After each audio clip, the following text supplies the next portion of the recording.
வணக்கம். எத்தனையோ தெய்வ உருவங்கள், தெய்வ வழிபாடுகள், தெய்வ மந்திரங்கள், உச்சாடனங்கள், வழிபாடு முறைகள் இப்படி பல விஷயங்கள் இருந்தாலும், மனிதனுடைய மன நிம்மதிக்கும், மன அமைதிக்கும், மனக்கலக்கத்திலிருந்து தெளிவான ஒரு வாழ்க்கையும், சிந்தனையும் ஒருவனுக்கு கிடைக்கிறதுக்கு மிகச்சிறந்த ஒரு வழிமுறை என்ன அப்படின்னு பார்த்தீங்கன்னா, பெண் தெய்வ அமைப்புகள்ல ஆதிசக்தியாக இருக்கக்கூடிய எல்லாவற்றிற்கும் உயர்நிலை அமைப்பாக இருக்கக்கூடிய காளி தேவியின் வழிபாடு அப்படிங்கிறது மிக மிக முக்கியமான விஷயமா இருக்கும். ஸோ காளி தேவியின் வழிபாடு எப்படி பண்ணணும்?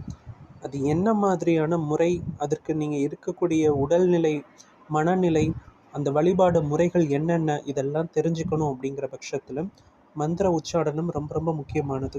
ஓம் ருத்ர பிரதிக்ஷ ஓம் மகாருத்ராக்ஷ சித்தி பிரதாயின் கால பைரவி சர்வம் மோக்ஷிதா ருத்ர கமலாக்ஷி சர்வம் வஷ்யம் ஸ்வாஹா மகாதேவி சரணம்.